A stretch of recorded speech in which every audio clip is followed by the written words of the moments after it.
keep talking to you, but I want to go to Paula Reid, who's standing outside of the courthouse. Paula, I don't know if you were in the courthouse, but what can you tell us from your vantage point? I was not in the courthouse. I've been standing outside relying on the great reporting of our colleague Claire Himes, and she tells us that for the judge, everything was about due process. And the judge decided that Acosta should get his pass back because the White House denied him due process. They didn't give him any notice that his pass is going to be revoked or any chance to rebut the White House's reasoning for trying to take it away. Now, I do not think this is going to be the last word in this ongoing feud. It is likely the White House could try to appeal this, but round one goes to Acosta. He's getting his White House credentials back. Wait, sorry, Paul, when you say round one, could there be another round? Well, like I just said, the White House could easily appeal this. This was just a temporary restraining order. This is the first phase. This case still could be appealed. They could try to argue that he should not immediately get his pass back, and then this case will likely go forward on the merits to decide this larger issue of who is entitled to a White House pass. What kind of due process are they due? As you and Rikki were just talking about, there's a precedent from the 1970s.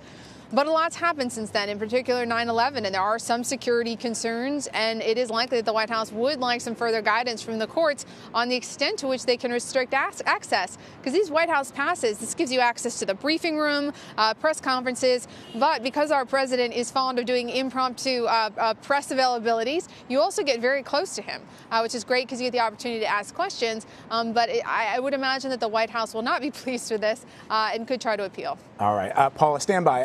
I apologize because I couldn't hear you at all because we're having some technical difficulties with our earpieces. But let's keep you and let's bring Rikki into the discussion because it's rare that we have two lawyers on set with us at the same time. So let's keep this discussion going, Rikki. So Paula mentions the fact that the White House may appeal this. Is it a good look for the White House to stepping away a little bit from the legalities here? The president of the United States does not have to call on Jim Acosta if he doesn't think Jim Acosta is a good reporter, if he thinks Acosta is rude, if he doesn't like the way Acosta. He doesn't have to call on him. Exactly correct. So I don't get why they would continue to sort of push this or even appeal this when a lot of people are looking at this and saying, look, this is about a White House trying to restrict freedom of the press. Just don't call on the guy. There's 50 other reporters in the room. What's the big deal? Well, I think you're right. What's the big deal? Because there are all these other reporters in the room, and he does not have to call on Jim Acosta at any time if he doesn't want to. There are lots of reporters raising their hands all the time. There are lots of reporters shouting out questions all the time. And so you will find that he will probably not call on Jim Acosta, and that should be that. In terms of an issue of appeal, let's remember two different things. Number one, this is a temporary restraining order. It is very rare that any appellate court will look to take a case at the level of a temporary restraining order. Has it happened? Yes, it has. Does it happen often? Absolutely not.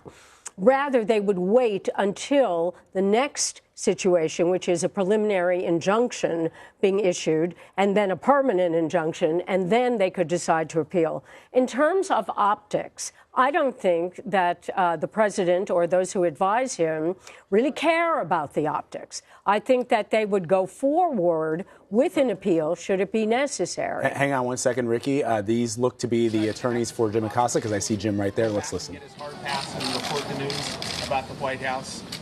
I'll turn it over to Jim. Okay. Everybody, thanks for coming. I just want to say something very briefly, and that is I want to thank all of my colleagues in the press who supported us this week. And I want to thank the judge for the decision he made today. And let's go back to work. Thank you. When do you expect to get whether or not what do you think the likelihood should there be press? All right. Just brief comments there from Jim Acosta, thanking the members of the press who supported him as well as the judge. You know, it's interesting, Rikki. A lot of people were surprised when Fox News, along with CBS News and other major news organizations, sided with CNN during this lawsuit. But the danger here, the danger that the president was setting, the precedent that the president was setting, and why Fox News, its news division, decided to do this, because it could one day be a Democratic president who doesn't like a Fox News reporter who tries to do the same thing. It has nothing to do with red or blue, Democrat or Republican, support of the president or not. Essentially, what Fox and other news organizations were saying is that you can't do this. Right. And of course, Fox News should join as a friend of the court brief because It doesn't matter who is in the White House. It's about the right of access and the right of freedom of the press. And it goes back to what I said before. This is the people's house. This does not belong to a red state or a blue state or a person who supports red or blue. It belongs to the United States of